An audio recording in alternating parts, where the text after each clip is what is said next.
memiliki keluarga sendiri, tempat pulang yang hangat, dan masa depan yang aman, tanpa tahu bahwa langkah kakiku setelah hari itu justru mengarah ke rumah yang akan mengubah hidupku menjadi mimpi buruk yang panjang.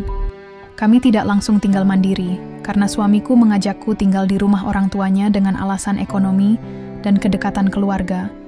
Ia berkata itu hanya sementara, sampai kami benar-benar siap membangun rumah sendiri, dan aku mengangguk tanpa ragu.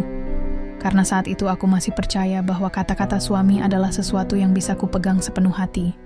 Saat pertama kali aku menginjakkan kaki di rumah mertua, perasaanku langsung terasa aneh, bukan karena bangunannya, tetapi karena udara di dalamnya terasa berat, seolah aku sedang memasuki wilayah yang tidak menginginkanku, dan firasat itu terbukti ketika ibu mertuaku menatapku tanpa senyum, tanpa sapaan hangat, hanya pandangan datar yang membuatku merasa seperti sedang dinilai, bukan diterima.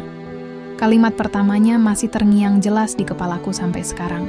Diucapkan dengan nada biasa namun menusuk, seolah ia ingin memastikan bahwa aku benar-benar layak berada di sana, dan sejak saat itu aku sadar bahwa aku tidak datang sebagai menantu yang ditunggu, melainkan sebagai orang asing yang harus membuktikan dirinya setiap hari.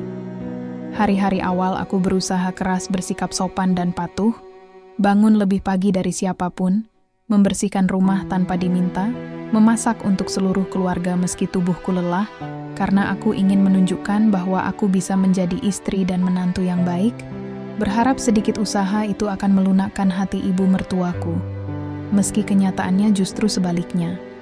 Semakin aku berusaha, semakin jelas bahwa apapun yang kulakukan tidak pernah cukup, karena selalu ada yang salah di matanya, masakanku kurang enak, caraku membersihkan rumah dianggap asal-asalan, caraku berbicara dinilai tidak sopan, dan perlahan, aku mulai mengerti bahwa masalahnya bukan pada apa yang kulakukan, melainkan pada keberadaanku itu sendiri.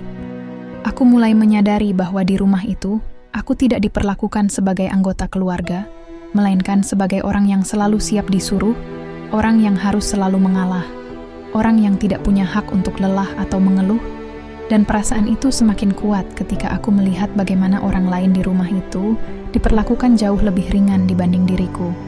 Di malam hari, ketika aku berbaring di samping suamiku dan menatap langit-langit kamar yang terasa asing, aku mulai bertanya dalam hati, apakah ini benar-benar awal kehidupan yang kuimpikan?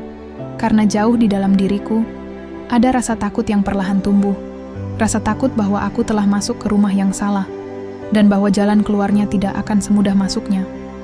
Perubahan itu tidak terjadi sekaligus, melainkan perlahan namun pasti.